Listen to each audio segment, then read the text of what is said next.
Hello, hello, hello. So yeah, I created an AI band because you can do that now. It allows you to do that. You can do things. Yeah, I went on one of these AI music services because you should know your enemy. You should know your enemy. You should know what's going on. And I was having a look at it, poking around.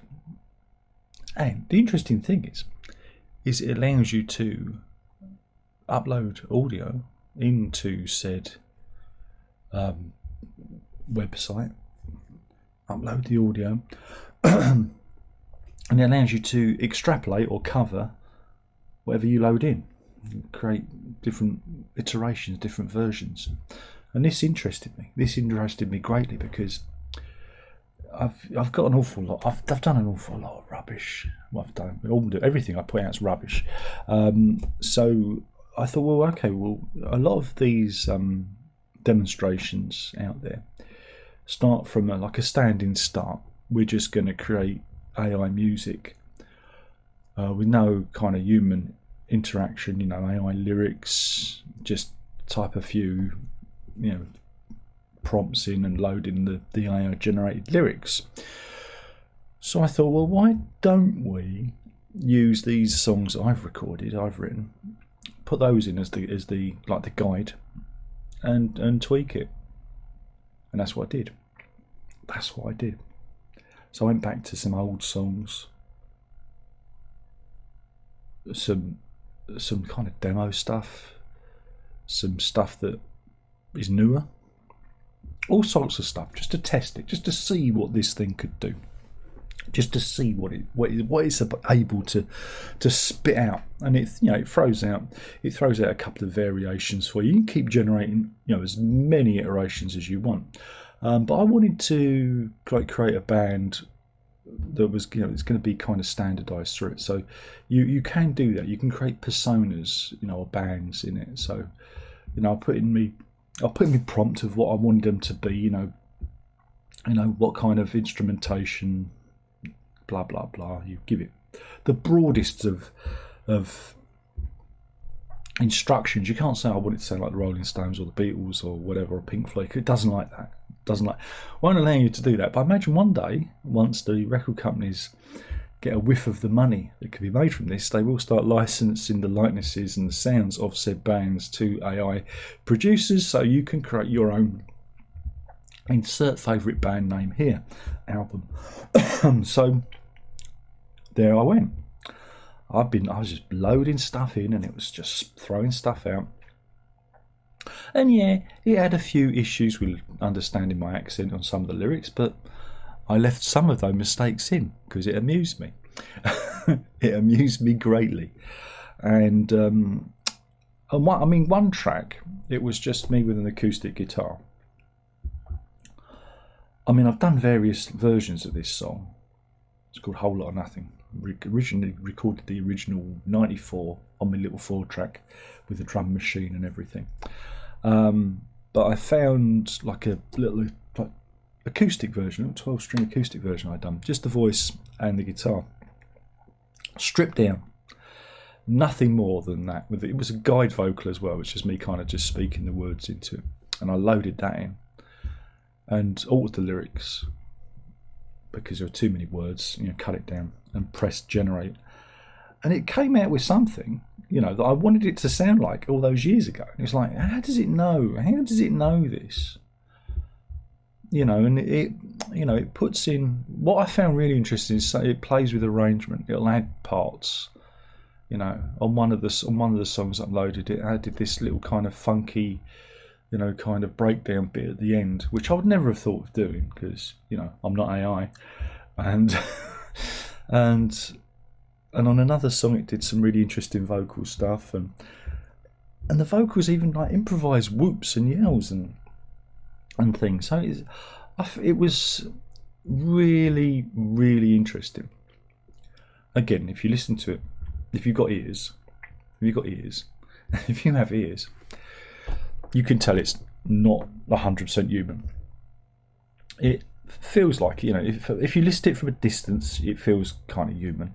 But if you get close to it, Now, I downloaded the stems for this, loaded them into Logic, and tried to mix it and try to kind of get rid of some of the artifacts on the vocals. Some of the vocals are a little bit glitchy, so try to kind of smooth it out the best I could, And I had a few bits to make it sound like it might be a person, might be a band.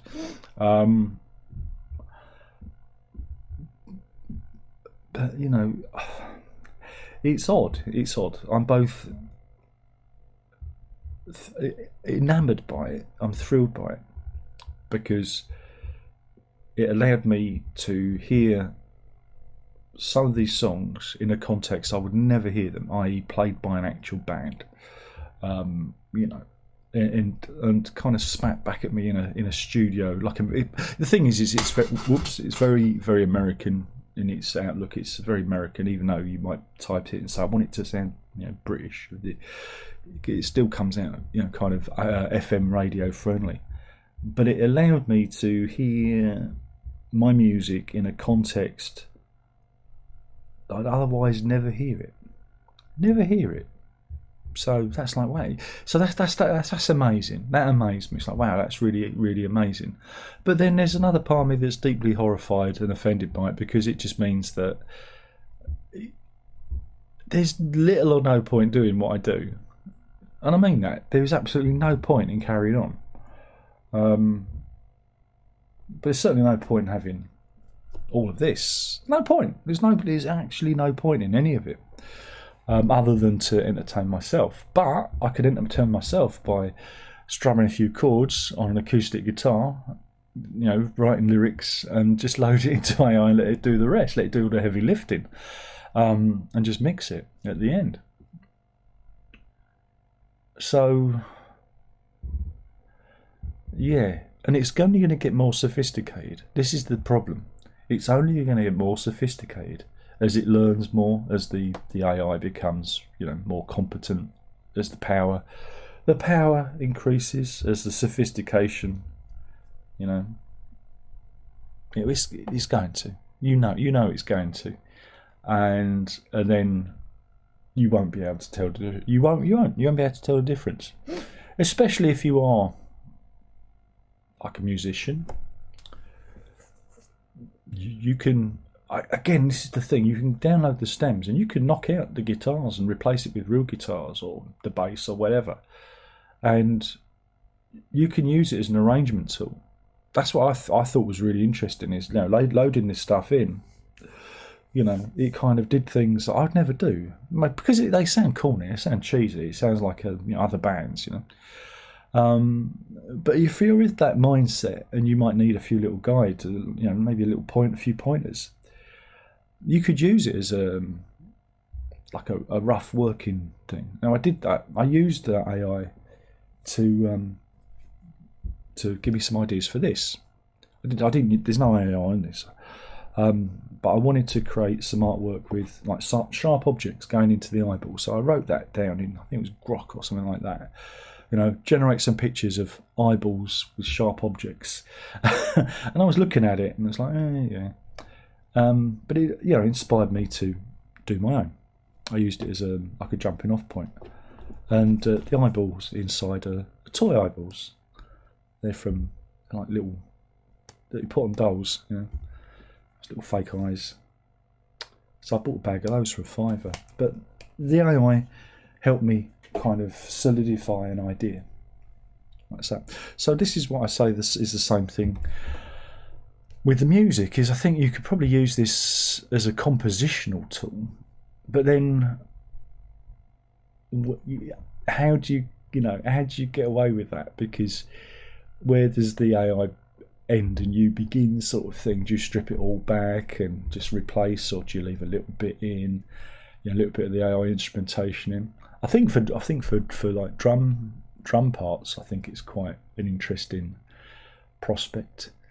I don't have room for a drum kit to play. I can't play drums anymore because I don't have the room. But yeah, it's. I see tantalising opportunity in it, but also the complete undoing of anything musical.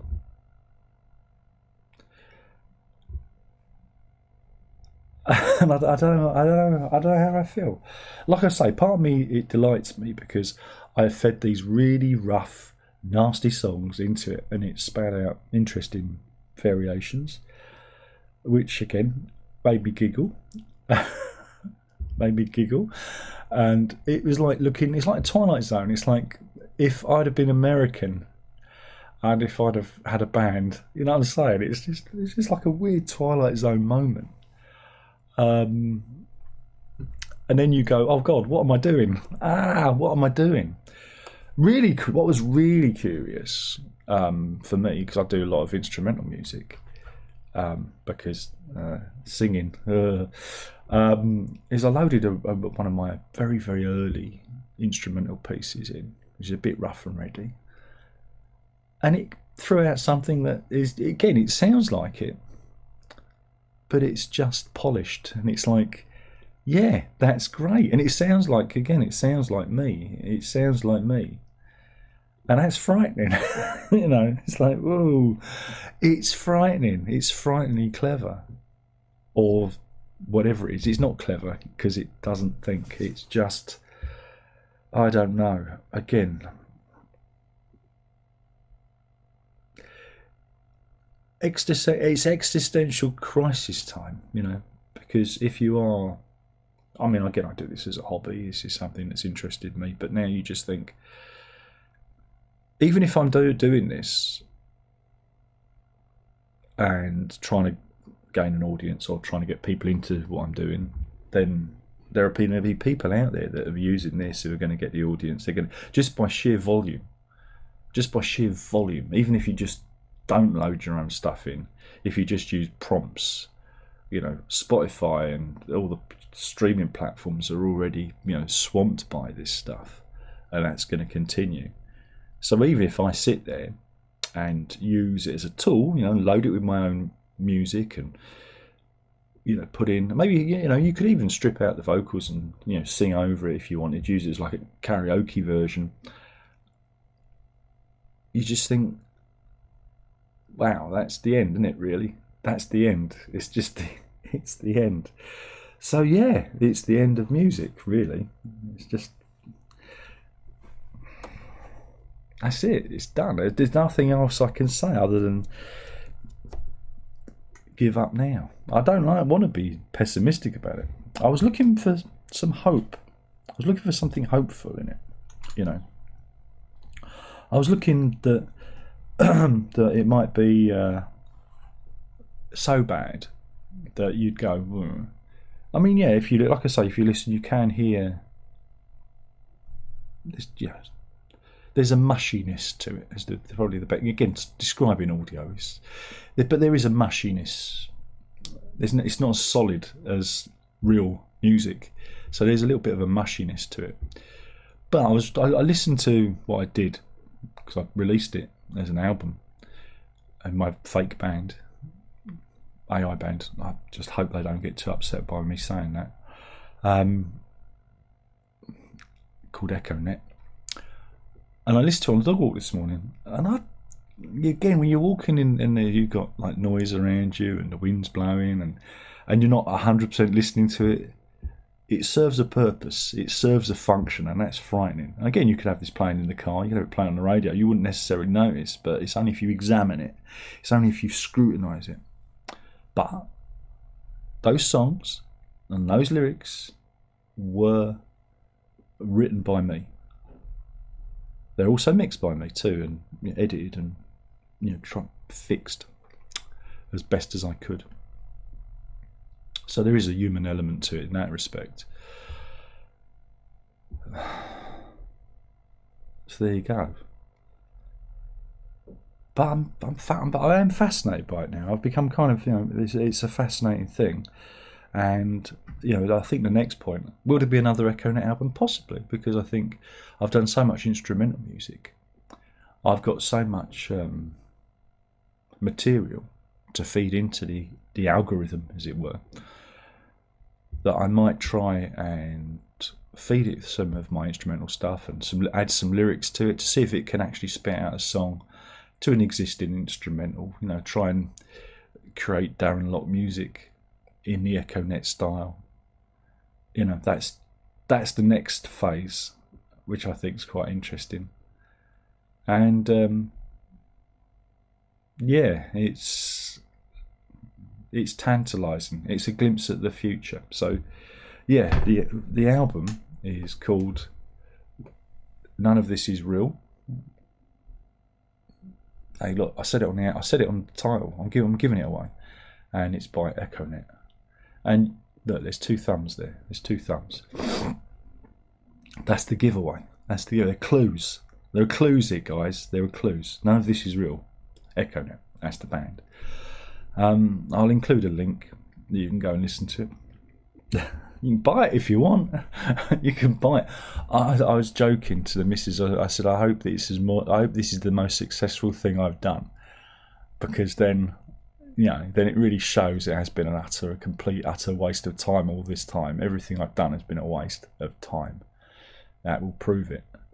And because people like certain safe things, and us weirdos at the fringe, nobody's interested in what we do. They want the FM radio friendly stuff, you know, and that's the truth of the matter. But yeah, I'll include a link to it so you can have a little listen to it. And yeah, tell me what you think. Is it worth me pursuing EchoNet? Verified not human, or AI, verified AI. Although it's got human elements to it. Verified partly human.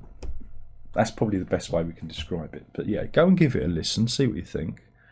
But yeah, all the words, the music came out of me, and it's just been, like I say, fed into an algorithm, told to do a cover version in the style of this band that this virtual band I've created called EchoNet, which is a specific set of prompts.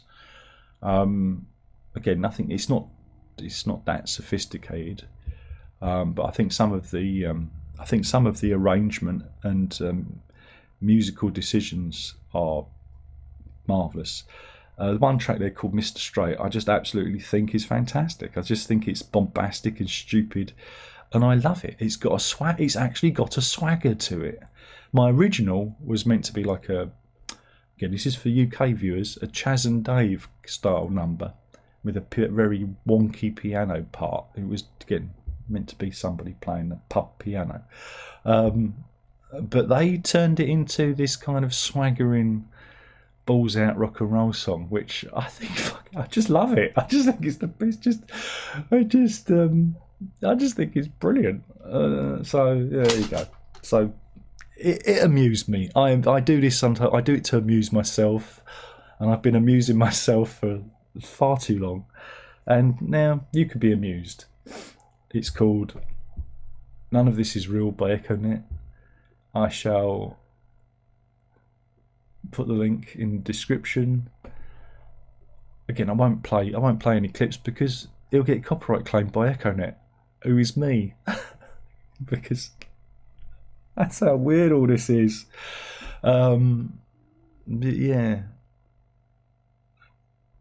Yeah. It's all been a waste of time. And with that, we'll end there. Thanks for watching. My name's Darren Locke. I've been talking about my band EchoNet and how I've wasted the last 35 years of my life. No, more than that, 38 years of my life. Wow, when you say it like that. Anyway, ta-ta.